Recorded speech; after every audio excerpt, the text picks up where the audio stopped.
She was forced to marry a poor village hunter, but no one knew he was hiding the biggest secret of all. This is a story of betrayal, love, and the kind of surprise that changes everything.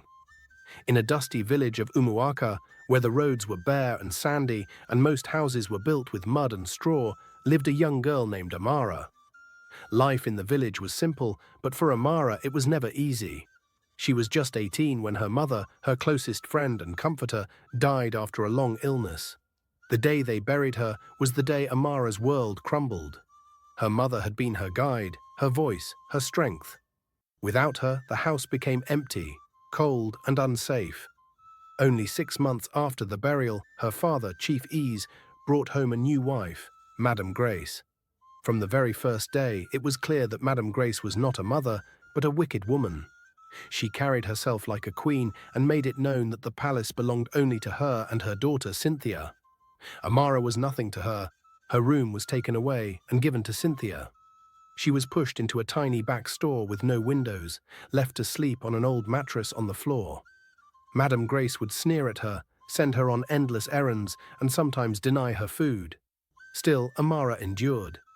She cried many nights, but she never lost her gentle spirit. By the age of 22, when things became unbearable, she decided to find her own way. With the little money she saved from small chores, she began selling fruits by the roadside: bananas, oranges, and pineapples, dreaming of a brighter tomorrow. The villagers watched her with pity. Some would buy fruits they didn't even need, just to encourage her. Others whispered prayers for her under their breath, saying, "This girl's suffering will not last forever." Though life was hard, Amara's smile at her fruit stand became a small light in the dusty village. But her kindness and strength only fueled Cynthia's jealousy. She could not understand why, despite all the suffering, people admired Amara more than her. One hot afternoon, as Amara arranged her fruits by the roadside, Cynthia passed by with 2 of her friends. She stopped, looked at Amara with scorn, and laughed loudly. "See her! Chief Ease's daughter reduced to selling bananas and pineapples like a common beggar. What a shame!" Her friends joined in the laughter, mocking Amara as though her pain was entertainment. But Amara, though hurt, kept silent. She lifted her head with quiet dignity, determined not to let their cruelty steal her smile. Deep inside, she told herself, "One day God will lift me up above their laughter." By the time Amara turned 25, she had become used to pain.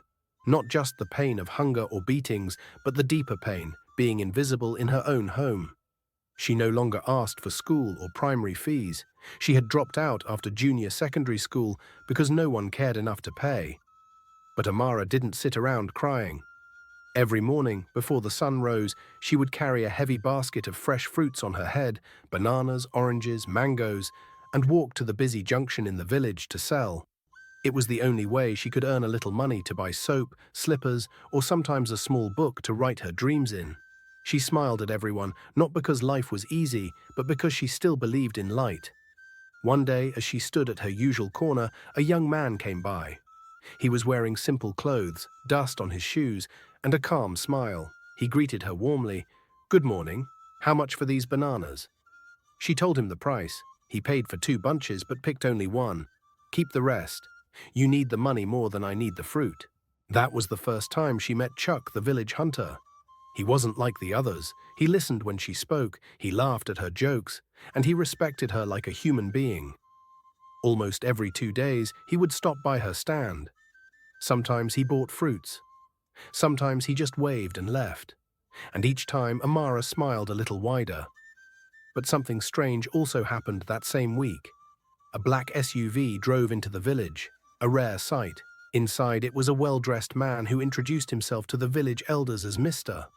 Dominic, a billionaire from the city coming to build a school and water project. The village buzzed with excitement. Mr. Dominic seemed kind too. One day, he walked past Amara's fruit stand, glanced at her and paused. He didn't say much, just asked her name and what she was doing instead of being in school. She smiled and said, "I sell fruits to survive." He nodded, then left. That same evening, she came home tired from the market, her feet dusty and her arms aching. She dropped her basket quietly in the kitchen, hoping to wash up and rest. But her stepmother was waiting. Bring the money, she demanded coldly. Amara gently brought out the small notes she had made from selling fruits. Without a thank you, her stepmother snatched the money from her hands, counted it, and hissed, "Is this all you sold today? Useless girl." Then she pointed to the kitchen. "Go and cook. Don't let me come back and find that food is not ready." Amara's body was shaking from tiredness. She looked up and said softly, "Mummy, please. I'm really tired. Can't Cynthia cook today? She hasn't done anything since morning." Her stepmother paused and stared at her with sharp, angry eyes. Before Amara could say another word, slap! A hot slap landed on her cheek. "You dare talk back at me?" Madame Grace barked. "You, this cursed child, you want to turn my daughter into your maid, right? You're just living in this house by mercy. Don't push your luck." Just then, Cynthia walked past the corridor and overheard everything. She leaned against the wall, smirking. Seeing Amara's red cheek and teary eyes gave her a wicked kind of joy. With a satisfied smile, she muttered under her breath, "Serves you right." Tears filled Amara's eyes, but she didn't say another word. She turned quietly and walked into the kitchen, wiped her face, tied her wrapper tightly, and began to cook. Hungry, hurt, and heartbroken. But deep in her heart, she whispered again, "One day, my story will change." Amara's life took another unexpected turn the day a strange visitor arrived at their compound. He was dressed simply, but there was something regal about his presence. He had the confidence of someone important, yet he spoke with calm humility. He came with a mission project from the city, helping rural farmers and artisans. But instead of going to the village chief's house, he came directly to Amara's house to speak with her. Everyone watched in shock. "Are you Amara?" he asked at the entrance with a soft smile. "Yes, sir," she replied nervously, wiping her hands on her wrapper.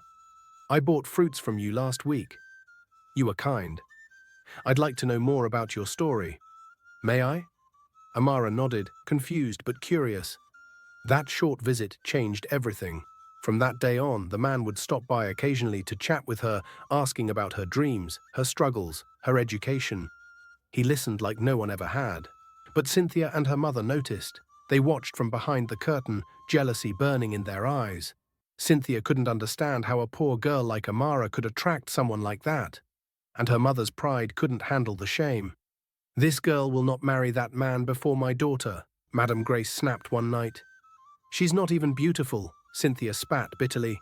"What does he see in that market girl?" Her mother, angry and desperate, decided to act. Days later, Amara was summoned. Her stepmother's words dropped like thunder. "You'll be married off to Chuka, the village hunter." Amara froze. "Marry? But I don't even know him like that. I'm not ready." "You don't have a choice," Madame Grace barked. "You'll marry him before he changes his mind. It's not like anyone else will marry a liability like you." Her father sat silently in the corner, saying nothing. Amara turned to him with tears in her eyes. "Daddy, please." But he looked away. "It's for your good." That night, Amara cried herself to sleep. Meanwhile, Cynthia began dressing up, sneaking near the project site, offering food and drinks to the same man who once visited Amara. And then, he gave in. He stopped visiting Amara and started spending time with Cynthia instead. Cynthia would return home giggling. "He's mine now," she whispered proudly to her mother. But within weeks, the man impregnated Cynthia and left the village for the city.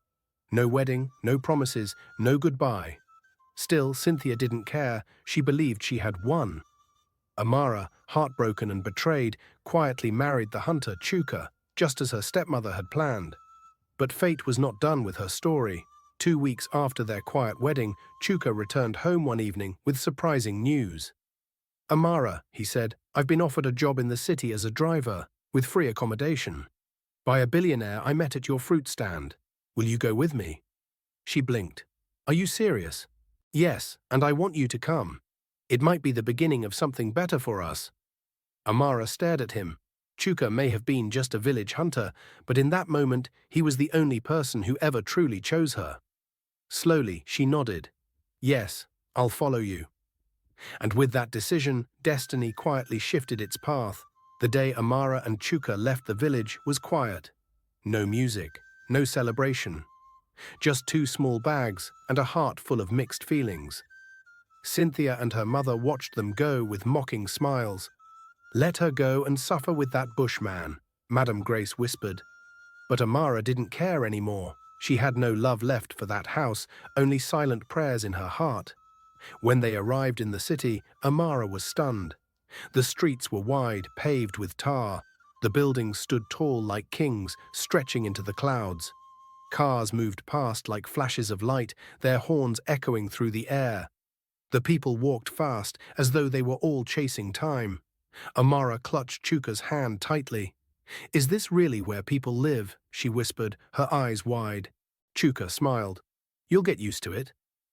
They soon stopped in front of a large, beautiful mansion with tall black gates. Flowers decorated the garden, and in the middle stood a fountain that sparkled like diamonds in the sun. "This is where we'll be staying," Chuka said. Amara gasped. "Here? This big place?" "Yes, the man I'll be working for owns it. He gave us a room in the boys' quarters." "We'll manage from there." Amara's heart swelled with gratitude. To her, it was a palace compared to the dark storeroom in her stepmother's house. Later that evening, the owner of the house stepped out. He was tall, neatly dressed, with an air of wealth and quiet authority. Amara froze when she recognized him. It was the same man who once visited her in the village, the same man Cynthia had betrayed herself with. He looked at her for a long moment but said nothing about their past. Instead, he smiled politely and asked, "Would you like to work here as a housemaid?" Amara glanced at Chuka, who gave her a small nod of encouragement. She turned back and replied softly, "Yes, sir. I will." And just like that, she became a maid in the same house where her husband worked as a driver. For the first time in years, Amara felt peace. She had food to eat, a place to sleep, and no one to insult her. In her heart, she whispered, "Thank you, Lord. Even if this is small, it is better than where I came from." But fate was not done testing her. One evening, she was called into the rich man's study. The room was lined with bookshelves, and the smell of expensive wood filled the air. He asked her to sit. With a serious look, he said, "If you agree to be my wife, I'll sponsor your education, build you a house, even send you abroad." Amara's breath caught in her throat.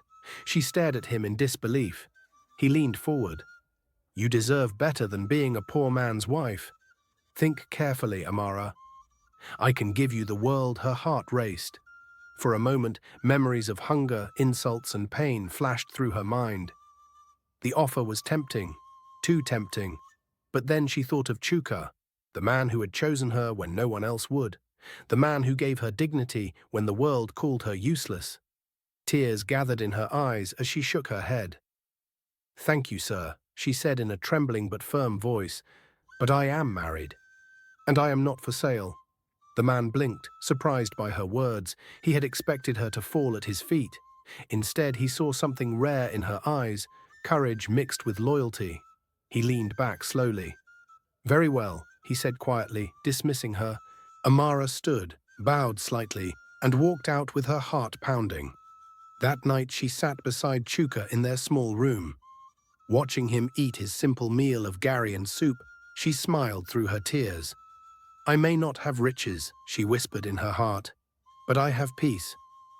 And peace is more precious than gold." Amara's life in the mansion became a quiet rhythm of cleaning, cooking, and serving. Each morning, she swept the marble floors, polished the glass tables, and watered the flowers in the garden. Each evening, she returned to the boys' quarters, where she and Chuka shared a spacious room. It wasn't the palace, but it was more than Amara ever dreamed of having. Their room had a bed, a small kitchen in the corner, and even their own toilet. To them, it was a blessing. Peace lived there. Love lived there. One night, just 2 weeks after she started work, Amara sat quietly on the bed, lost in thought. The lantern's flame flickered gently, casting shadows on her disturbed face. Chuka noticed. "Amara, what's wrong?" he asked softly, putting down his plate of food. She hesitated, then sighed. "Something happened.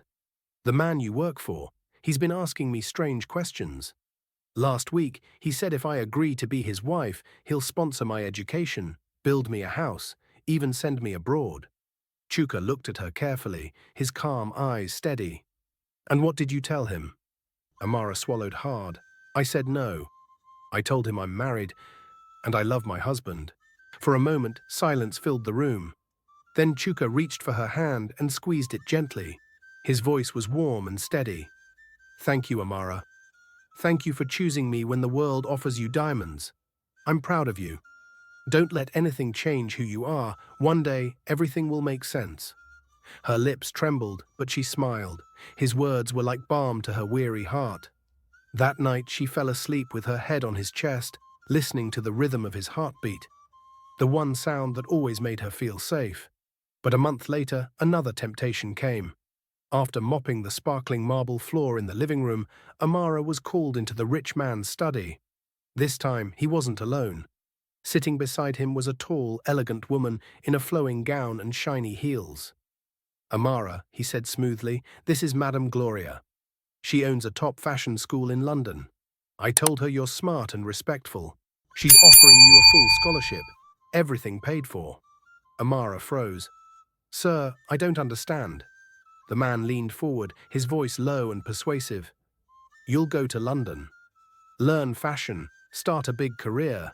You'll become somebody the world will respect." But he paused, his eyes sharp. "You must go alone. No village hunter in your future." The words pierced her heart like a knife. She forced a polite smile, bowed slightly, and left the room. But that night, when she returned to their room, she couldn't hold back the tears. She sat on the edge of the bed, crying silently, her face buried in her hands. Chuka noticed at once. He sat beside her. "Another temptation?" he asked gently. Amara nodded through her tears. "He wants me to leave you. He said I can study in London and become great. But only if I go without you." Her voice broke. "Chuka, what if I'm throwing away my only chance at a better life?" Chuka wrapped his arms around her and pulled her close. His voice was steady, but full of emotion. "Amara, listen to me. You are not throwing anything away. The kind of love you've shown me, you can't buy it in London. You can't build it with money. If you were willing to give up everything for me, it means I already have the most precious gift." Her sobs deepened as she clung to him. "But I'm scared. What if we remain like this forever? What if nothing changes?" Chuka lifted her chin so her teary eyes met his. "Then we'll remain together. Poor maybe, but together. And to me that will always be enough. Because I didn't marry you for what you'll become. I married you for who you are." Amara's heart melted. His words wrapped around her like a blanket of light. "I want to stop working in that mansion," she whispered. "I don't want any more of this." But Chuka shook his head gently. "No, Amara. Don't run. You're stronger than you think. Every time you say no, you prove to the world that loyalty still exists. Stay, but hold your head high. Your day will come." Amara searched his eyes. "You believe in me that much?" Chuka smiled, brushing a tear from her cheek. "I always have. Even before you believed in yourself that night, they lay side by side in their spacious room, fingers intertwined. The world outside offered glitter and gold, but in that little space with a kitchen and a toilet, they already had something greater, unshakable love. And as Amara closed her eyes, she whispered in her heart, "One day they will see. One day God will prove that love is stronger than rich." Back in the village, silence had replaced laughter. Madame Grace and her daughter Cynthia, who once walked around with their heads high, were now shadows of themselves. The man they believed was a billionaire had vanished without a trace. He had promised marriage, wealth, and a life in the city. Cynthia had clung to those promises like a child holding a toy, only to watch them disappear like smoke in the wind. Weeks turned into months. Cynthia's stomach began to swell, and so did the whispers in the village. Women at the stream shook their heads, men at the palm wine joint muttered, children pointed behind her back. "Isn't that Chief Ease's daughter?" they whispered. "Pregnant. But where is the husband?" They said the man was a billionaire. Where is he now? Madame Grace, once full of pride, now walked with a bowed head, her wrapper no longer tied with confidence, her eyes no longer sharp with insult.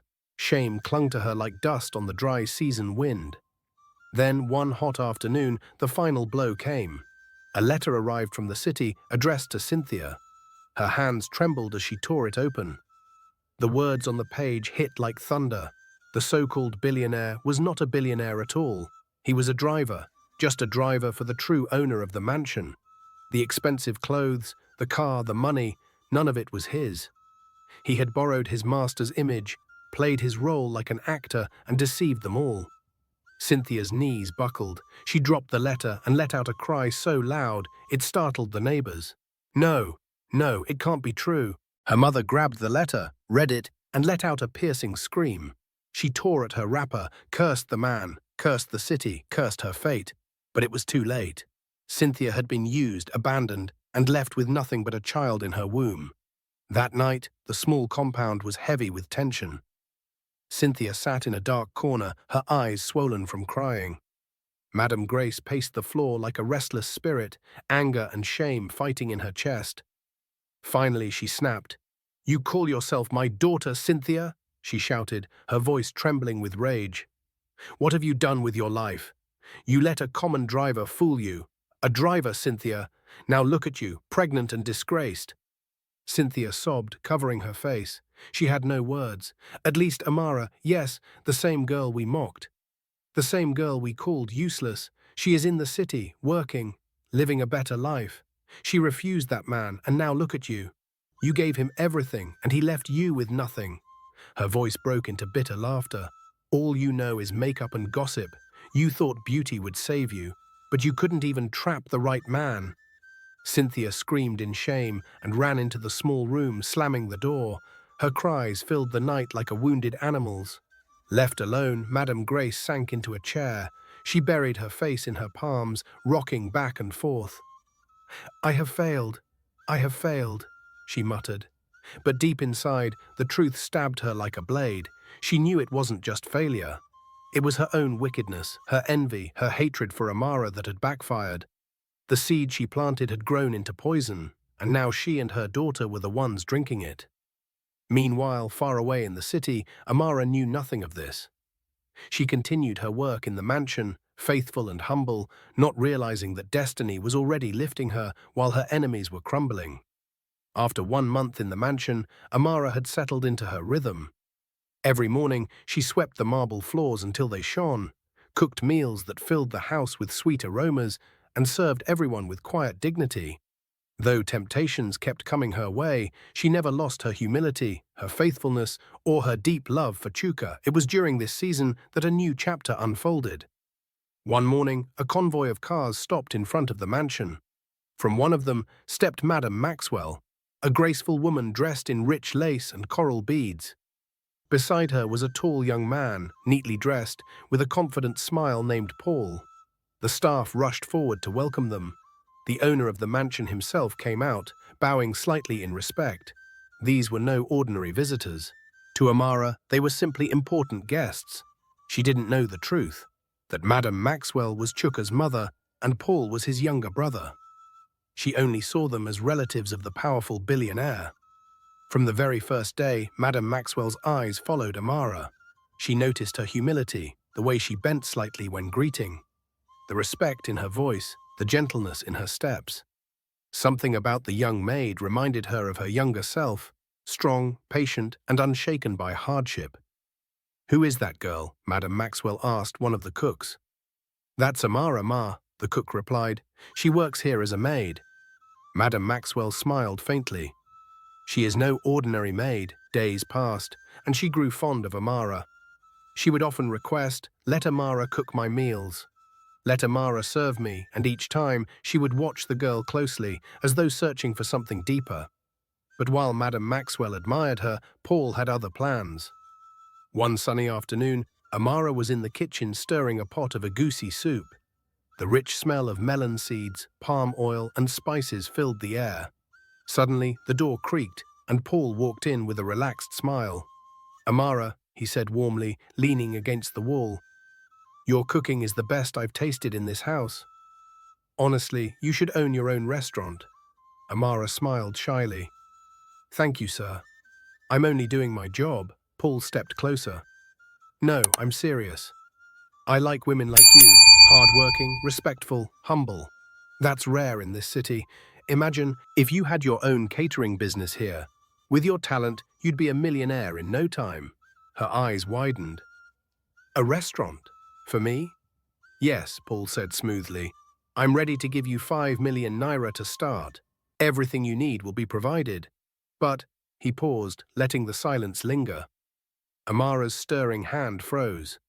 But what, sir? Paul leaned in, his smile turning into a smirk. On one condition. You must agree to marry me. The words struck her like lightning. Amara's smile vanished, her hands trembled. For a moment, she thought she hadn't heard right. Marry you? She whispered. Paul nodded confidently. Yes, leave this life of suffering. Forget that poor hunter you call a husband. With me, you'll see the world. You'll wear diamonds. You'll dine with kings. Don't waste your beauty on a man who has nothing to offer. Amara stepped back slowly, her eyes burning with both shock and pain. Sir, please don't ever say that again. I am a married woman. I love my husband, and I will never betray him. Her voice cracked, but her resolve stood firm. Without waiting for his reply, she placed the ladle down, wiped her tears with the edge of her wrapper, and walked out of the kitchen. That night, the weight of the day pressed heavily on her. She sat on the edge of the bed in their small but comfortable boys' quarters, her face buried in her palms. Chuka noticed immediately. Amara, he said softly, what's troubling you again? Tears slid down her cheeks as she looked at him. Paul, your master's guest. He offered me 5 million naira to start a restaurant. But only if I agreed to marry him. Chuka's expression didn't change. He simply took her hands in his and held them firmly. And what did you say? I told him no. I told him I am your wife and nothing will change that. Chuka smiled, though his eyes glistened. He lifted her chin and brushed a tear away with his thumb. That is why I love you, Amara. Money, promises, temptations, none of it can move you. You are rare, and I thank God every day that you are mine. Amara's sobs grew heavier. I want to stop this job, Chuka. I can't keep facing these tests. I'm afraid one day it may break me, and I don't want to hurt you. He pulled her into his arms, his voice steady. My love, you've done nothing wrong. Don't run from this. These trials are not here to destroy you. They are shaping your story. Be patient just a little longer. Everything will make sense soon. Amara leaned into his chest, listening to the steady beat of his heart. You really believe that? Chuka kissed her forehead gently. I don't just believe. I know. Your loyalty will never go unrewarded. One day the world will know your name. She closed her eyes, her tears soaking his shirt, but her heart found peace in his words. What she didn't know was that Chuka's calmness hid a secret, a truth that would soon turn her world upside down and reveal that she had not just married a hunter, but the heir to something far greater. Back in the village, the once proud Cynthia was living in the shadow of disgrace. The man who had dazzled her with borrowed cars, fake suits, and sweet words, the so-called billionaire, had vanished without a trace. His phone lines were dead, his promises scattered like dry leaves in the Harmattan wind. What he left behind was not wealth, not a wedding, not a name of honor, but a growing pregnancy that weighed heavily on Cynthia's body and her heart. The villagers whispered, they pointed. That fine girl? She thought she had caught a rich man. Now see her carrying a bastard. Every trip to the market became torture. Women laughed behind her back. Men shook their heads. The pride Cynthia once carried now crumbled into shame. One hot afternoon, Cynthia trudged home, balancing a worn-out nylon bag with just a few sachets of pepper and tiny scraps of vegetable. Sweat drenched her face, her wrapper loose around her bulging stomach. Her mother sat on a low stool outside, fanning herself with a torn piece of cardboard. The moment she saw her daughter, her face hardened. Cynthia, look at you, she barked. You call yourself my daughter? Useless. Cynthia froze, clutching her bag tighter. Mama, I went to the market. Things are expensive. I couldn't. Shut your mouth. Her mother cut her off sharply. You couldn't even trap a man well. See you now, carrying pregnancy like a curse. No bride price, no wedding, no respect. Just shame. Cynthia's lips trembled. Mama, please. But her mother's voice only grew louder, filled with bitterness. Amara. Amara that we treated like a slave. See her life now, she spat. She's in the city. She has a husband who carried her along. She's working in a rich man's house, eating food you can never smell. Even if she married a hunter, at least her man stood by her. But you? What do you have? Nothing. Tears blurred Cynthia's eyes, but the storm wasn't over. Her mother stood, her finger trembling with rage. You let everything slip from your hands. All you knew was makeup and gossip.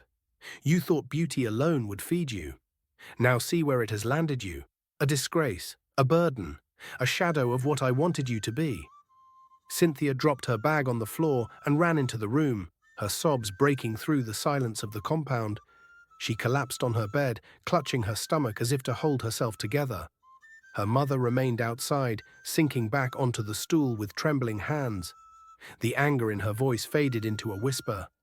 "I have failed. I have failed," she muttered bitterly. But deep down she knew the truth. Her envy, her hatred, wickedness toward Amara had backfired.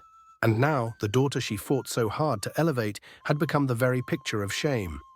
Meanwhile, in the city, far away from the dust and shame of the village, Amara's life was unfolding in quiet but remarkable ways. Life in the mansion moved steadily, but for Amara every day felt like a silent test of her strength. She worked with humility, her smile lighting even the darkest corners of the house. Yet she never forgot her small beginnings, the fruit stand, the hunger, the tears. Madame Maxwell, who had taken a deep interest in her, began inviting Amara more often. Sometimes it was to cook. Sometimes it was to simply sit beside her in the living room. "Amara," Madame Maxwell said one afternoon as Amara served her pepper soup, "tell me, if you were given everything you ever dreamed of, but you had to give up your husband, would you take it?" Amara froze, the tray still in her hands. Her eyes dropped to the floor. "No, Ma. What use is the whole world if I lose the man who stood by me when I had nothing?"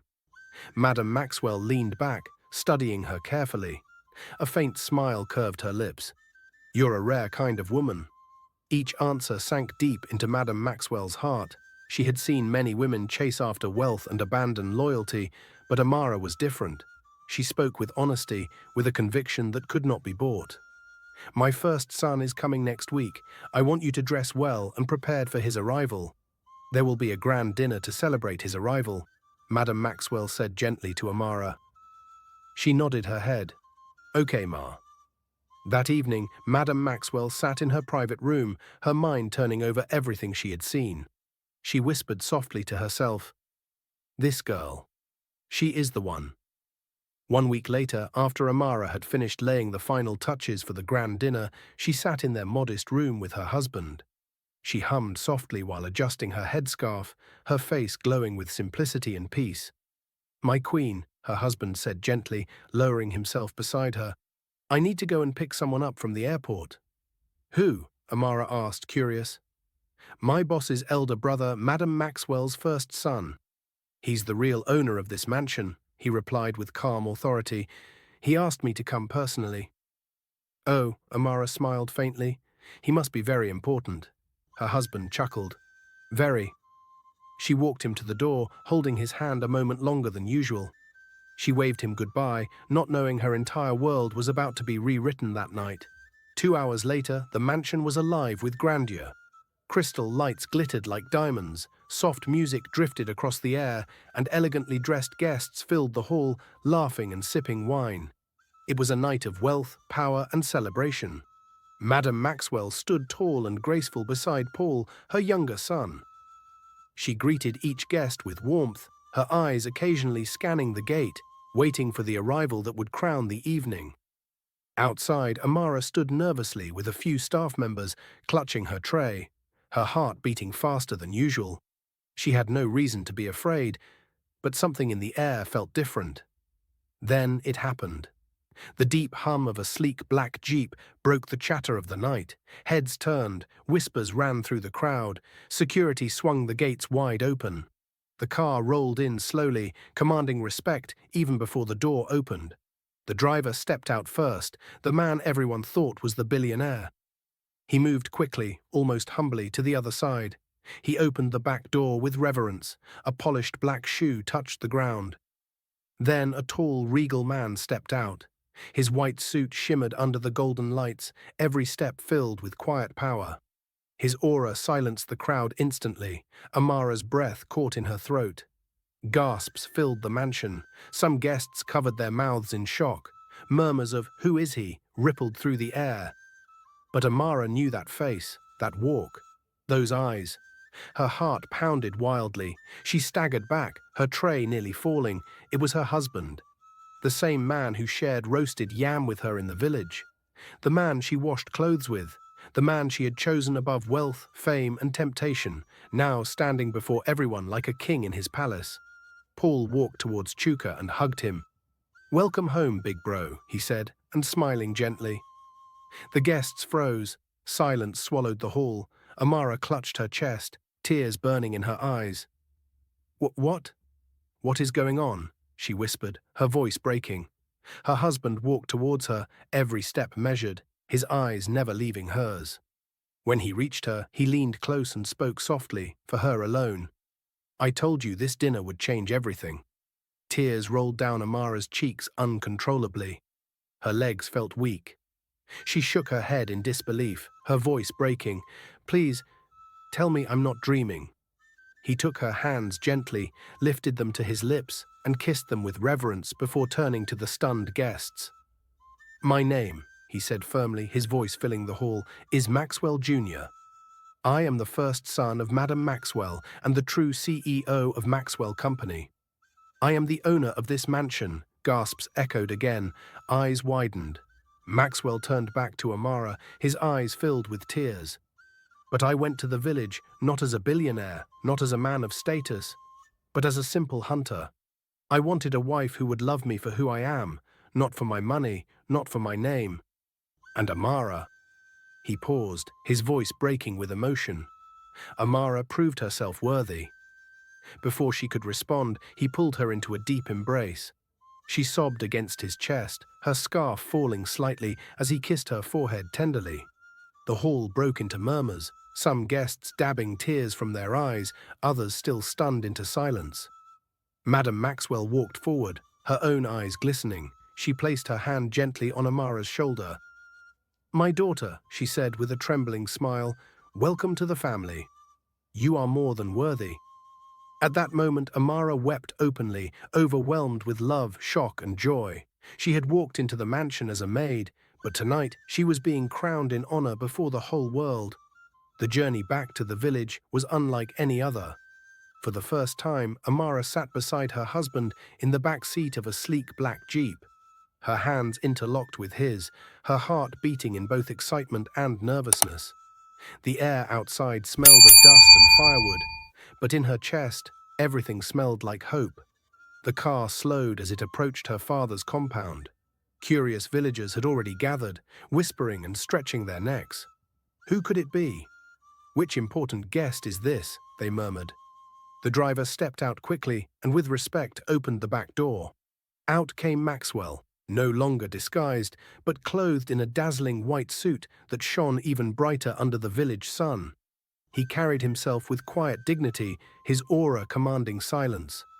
Then Amara stepped out. The villagers gasped. She was no longer the girl they mocked, no longer the abandoned stepdaughter who sold fruits on the roadside. Her radiant smile, her flowing gown, and the way she stood tall beside her husband made her look every inch a queen. Cynthia's hand fan slipped from her fingers. Her mouth trembled as she whispered, "Amara." Her stepmother froze in her chair, the color draining from her face, and then her father rushed out of the house, his wrapper tied loosely around his waist. For a moment, he stared as if his eyes deceived him, but when he saw her smile, his knees gave way. "My daughter, Amara," he cried, his voice cracking. "Yes, Papa," Amara replied gently, her eyes glistening. "It's me." He fell to the ground, tears spilling freely. "Forgive me. I failed you. I didn't protect you. I let them treat you like nothing, when you were everything." Her stepmother and Cynthia slowly dropped to their knees, shame heavy on their faces. Cynthia could not look her in the eye. Her mother muttered, "Amara, we were wrong." Wickedness blinded us. Please, forgive us." Amara knelt down, her gown brushing the dusty floor, her eyes filled with tears. She took their hands one after another. "I forgive you," she said softly, her voice breaking. "God turned my pain into purpose. If I had not suffered, I would not be standing here today. I hold nothing against you." The crowd gasped again, this time in awe of her heart. Some villagers wept quietly, moved by her words. She reached into her purse and handed her father a check of 3 million naira. "Papa," she said, placing it in his shaking hands, "take care of yourself. Take care of the family. You will never lack again." Her father wailed openly, clutching her feet. "God bless you, my daughter." "God bless you." Maxwell helped her up, and together they walked back to the jeep. But before entering, the driver, the same man the village once thought was a billionaire, turned to Cynthia with a faint smile. "I hope you've learned your lesson," he said, "but if you don't mind, you can come to the city. Not as a queen, but I have a place for you in my boys' quarters. At least you won't suffer here." Cynthia's tears flowed, shame and relief mixed in her heart. She nodded slowly. "Yes, thank you." Weeks passed, and Amara's life blossomed even more. One bright afternoon, Maxwell drove her to a new part of the city. When the car stopped, Amara stepped out and froze. Before her stood a magnificent building with bold golden letters, "Amara's Taste, Royal Catering Palace." Her mouth fell open. She covered her face with her hands, trembling. "Maxwell, is this—" Maxwell took her hand, smiling with pride. "Yes, my queen. This is yours. A fully equipped catering palace. You believed in a little fruit stand. I believe in your future. You are destined for greatness inside." The kitchen gleamed with ovens, cookers, freezers, shelves, everything she had once dreamed of and more. Amara broke down, sobbing uncontrollably. "I don't even know what to say," she whispered, her voice trembling. Amara wept harder, holding on to him as though never to let go. Then she sniffled, wiping her eyes, and whispered with a shy smile, "I also have good news." Maxwell tilted his head. "What is it, my queen?" Her lips trembled as she laughed softly. "I went to the hospital yesterday. I'm 2 months pregnant." Maxwell froze, his mouth dropped open, and then he shouted with joy. "Amara, are you serious?" "Yes," she laughed, tears and laughter mixing together. "We're going to have a baby." Maxwell lifted her off the ground and spun her gently. "You've given me the world," he cried. He knelt, kissed her stomach tenderly, and held her like the most precious treasure. Amara wept again, smiling through her tears. From rejection to royalty, from mockery to miracles. Life has a way of turning pain into purpose. Amara was rejected, mocked, and treated like nothing. Yet she chose love, patience, and loyalty over bitterness. In the end, her rejection became her crown, and her tears became her testimony. Dear viewers, never forget your story is not over because of where you started. Sometimes God hides blessings in your darkest days, from rejection to royalty, from mockery to miracles. Your tomorrow can still shine brighter than your yesterday. So tell me, what lesson did you take away from this story? Leave it in the comments below. We would love to hear your heart. Don't forget to subscribe so you will be notified for another interesting folk tales.